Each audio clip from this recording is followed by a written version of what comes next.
La arquitectura, como resto de las manifestaciones humanas, reflejan la idiosincrasia de las gentes.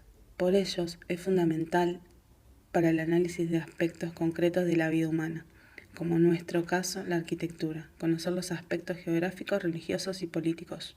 En este video nos proponemos abordar la arquitectura e ingeniería desarrollada por las civilizaciones asentadas en Mesoamérica y en los Andes. Localización de las ciudades precolombinas.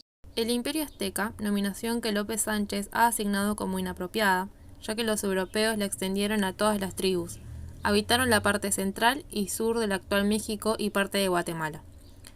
Los mayas se localizaron en Yucatán y en los actuales países de Centroamérica como Guatemala y parte de Honduras y El Salvador. El imponente imperio inca se extendió por los actuales países de Ecuador, Perú, Bolivia, el noreste argentino y el norte de Chile. El historiador del arte, Manuel Aguilar Moreno, afirma que la arquitectura azteca refleja los valores y la civilización de un imperio, y el estudio de su arquitectura es decisivo para llegar a entender la historia de los aztecas, y la mejor manera de describir la arquitectura es diciendo que es monumental.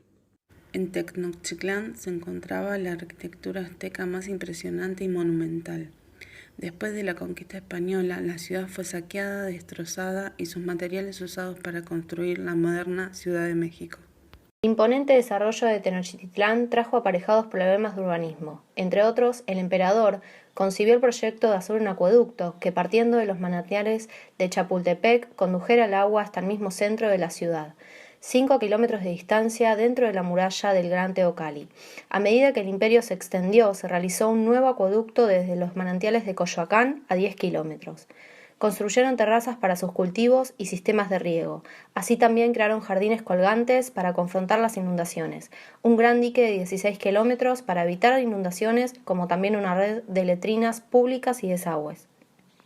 Cusco fue la capital del imponente imperio inca, ciudad que deslumbró a cronistas como Garcilaso de la Vega y Cieza de León con sus monumentos, templos y el Sacsayhuamán, una fortaleza en una colina de 180 metros por encima de la ciudad edificada con piedras de dimensiones extraordinarias.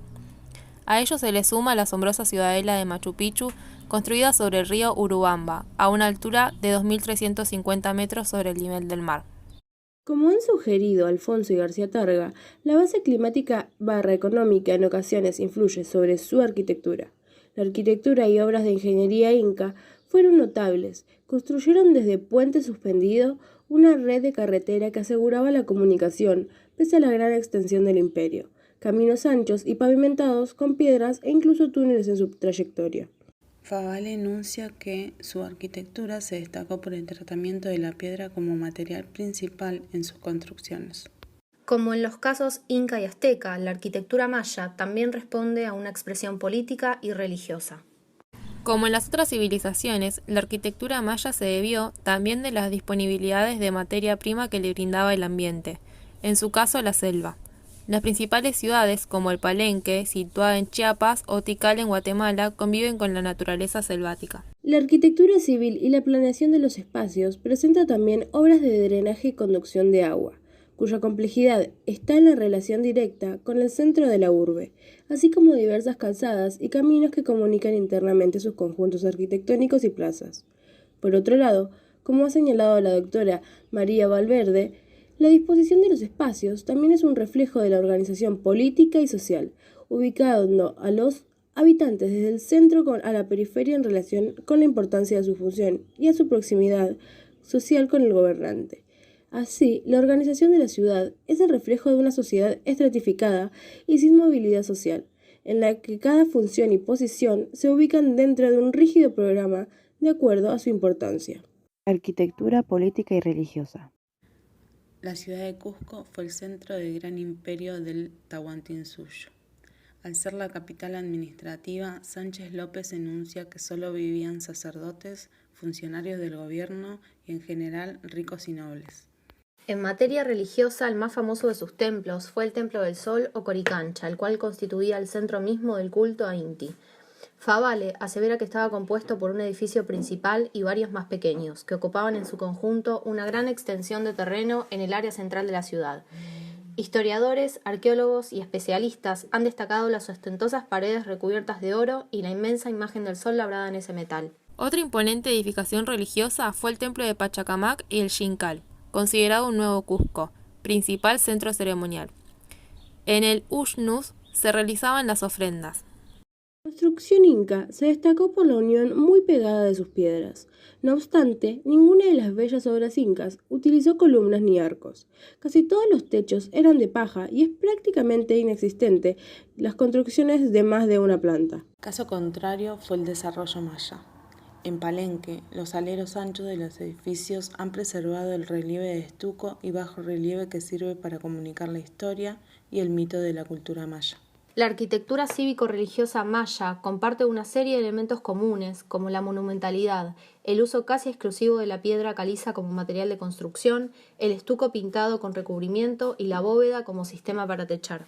Entre las estructuras mayas se destacan las pirámides verticales y gigantescas en la ciudad de Tikal, la Acrópolis de Copán, cuya traza incluye palacios, templos y plazas, construidos sobre una plataforma elevada más de 30 metros sobre el nivel del río. Es allí donde se ubican los edificios de mayor importancia, muchos de ellos recubiertos con restos de magníficas esculturas. Perduran representaciones cosmológicas completas, como la decoración de la fachada del Templo 22, en donde se representan flanqueando la entrada a dos cargadores del mundo sosteniendo por encima del vano de la puerta la representación simbólica del cielo, a manera de una majestuosa serpiente bicéfala. Pero si de simbología arquitectónica se trata, la azteca se torna muy interesante. Los puntos cardinales constituyen símbolos religiosos de las 4 direcciones y esquinas de la Tierra. Son entidades religiosas que tienen patronos divinos, colores.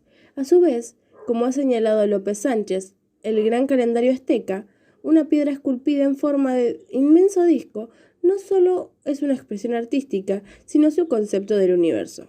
Los templos, a diferencia de los mayas, se conservaron muy pocos. Se presume que piramidales fueron construidos para facilitar la religión azteca y la visión del mundo.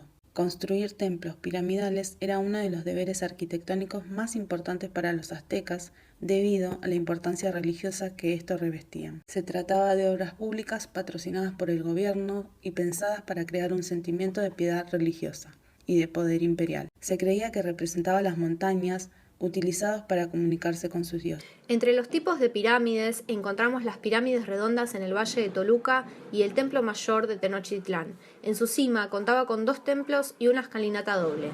El templo del lado izquierdo honraba a Tlaloc, el dios del agua, la agricultura y la vida, decorado con azul. Y el templo del lado derecho, dedicado al fuego, la guerra y los sacrificios, se representaba al dios Huitzilopochtli, decorado en rojo.